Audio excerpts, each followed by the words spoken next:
Welcome to Sodo Creations, where we make your imagination a reality. Today, I am putting another part of a baby shower. So, I have a client who wanted a backdrop with balloons, floral arrangements that are going to be on the bottom, and I think I recorded a video on that already. And they wanted this teddy bear set up as well. So, this video is going to show you how I put this together. It took me a little bit of time because I was trying out a new technique that I've done in the past. Thank you so much for tuning in. Please subscribe if this is your first time joining us. We would love your support, and let's get on with the tutorial. I'm starting out with my balloon sizer. I got this on Amazon a year and a half ago, I think. I'll see if I can find it to link it down below. But I'm sizing my white balloons to about 8 inches to create the base for my teddy bear to sit on. Now that pole is a lamp post that I got at Walmart for $10, and you can just put however many pieces of the pole to make it the height you want, and that I thought would be the ideal height for this piece. I have a 260 that I'm attaching to the bottom to help hold all my balloons in place so that nothing slides up or down or pops out of that, because I want it to be very nice and secure. So I have 5 balloons. I'm twisting them onto the pole and pushing them down so that they stay nice and flush with the bottom of that post.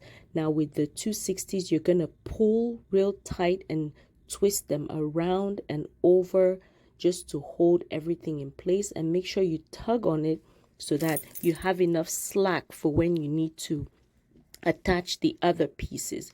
I'm making my second set of clusters of 5 that are also 8 inches tall, and you just slowly deflate the balloon as you push down, and as soon as it goes through the hole, you know that's the size you want, and you stop deflating the balloon. So there I have 5, and I'm going to set that aside because I need some balloons to go in the middle that are going to be smaller. So I'm inflating 6-inch balloons, and we're also going to do 5 of the 6-inch balloons, and that's just going to create a better dimension. You could make the same balloons and just put them and alternate, but I just decided to make this a little different and create 5. So these 5 6-inch balloons are going to go on top of those, but you don't put it right above. So you want to create them like they're alternating with the bottom ones, and use your 260 and wrap around where you're wrapping over your 6-inch, but also to the bottom to attach them like you're creating a garland but on the pole. So we're putting our 8-inch balloons, pushing it down so it's nice and tight, and wrapping around onto our 6-inch. So you're attaching them all, and you can even pull it all the way down to the bottom and tie the 260 at the end. I introduced to you Dollar. My kids named the teddy bear Dollar. So I don't know if it's a he or her. I guess it depends. This day it's gonna be he because it's a girl, it's a boy baby shower. So I'm gonna use rubber bands here to attach the teddy bear. I'm very picky about how teddy bears look in pictures because I've seen so many theme showers that are teddy bear. I can barely wait, and the teddy bears just look like they're not having fun. They just look like they're either hanging, about to fall off, or struggling. So I'm making sure that my teddy bear has a legit smile on his face. So that's the thing. I'm sure now you're gonna always think about what I said when you see teddy bears in pictures that have this theme. Now I am onto the theme for the baby shower, the colors for the baby shower, which is shades of brown and a hint of blue. The blue pops, so I didn't put 2 blue colors. I decided to go with a brown and this blush color from Tuftex. It's blush, but it looks more like a yellow, but it works for this shower. creating clusters. I paused there because if you were making a centerpiece, that would be all you need. But because this is a piece that's going in the entrance of the shower, we want to create a bigger cluster than we have. So I'm making, these balloons are 7 inches. And what you do is just keep tying pairs onto your balloon cluster and just twist on while you're adding more and more and rearranging the cluster so that they just look round. And you'll see it's a struggle to get that rounded shape. Once you're adding more and more balloons, it starts looking a little it starts looking rectangular, but you just have to move your balloons around and just keep twisting them onto the cluster and adding on. And don't worry so much about getting it too perfect, because you're going to use smaller balloons to just enhance that circular look. Another thing that I ended up doing is, with the balloons not fitting quite right anymore because the cluster is so tight, as you can see, I just tied those 2 balloons onto my bigger cluster instead of twisting it on. And you can do that as well towards the end, just as long as you don't have that big of a gap and your balloons are still nice and snug into the cluster. Same thing here. This one I'm just twisting it on, or tying it on, sorry, because I don't have much room to twist it on anymore.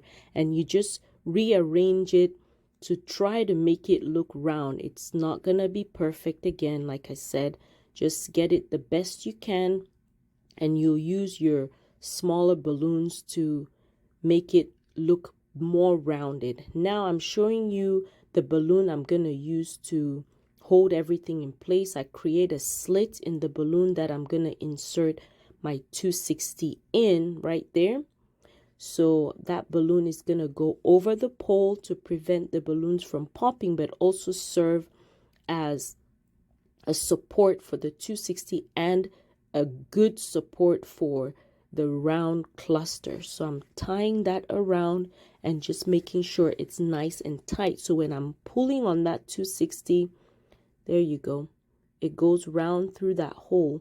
When I'm pulling on the 260 to attach this big cluster, the cluster will stay in place. So I'm looking through my cluster. I'm going to put it in all the way through and just use that 260. As you can see, it stretches out really far, and I'm just going round and round to just secure everything in place. And once it's in place, we get to inflating our smaller balloons. Now these are 5-inch balloons, but you don't want to inflate them to be a 5-inch size. You want about 3 inches.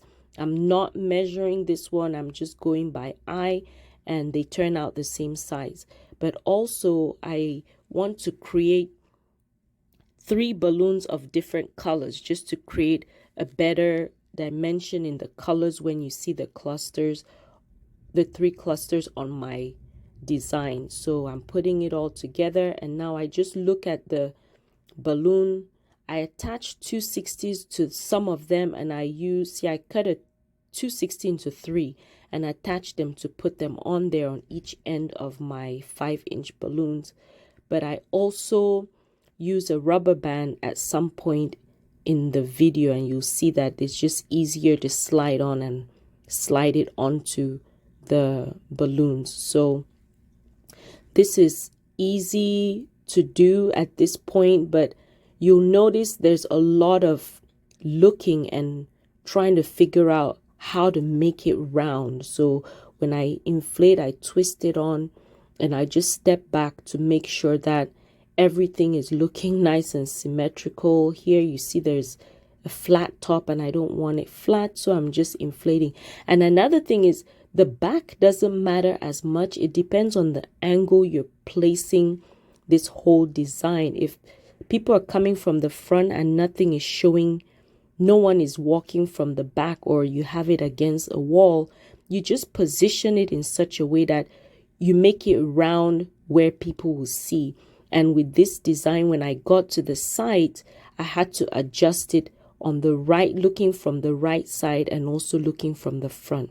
Now here's our ribbon. I decided to put this at the last minute because I saw this beautiful ribbon that has polka dots of brown and blue, and I just thought it would be a perfect touch. I also attached that to my bigger teddy bear, which will be in the next video of that arrangement.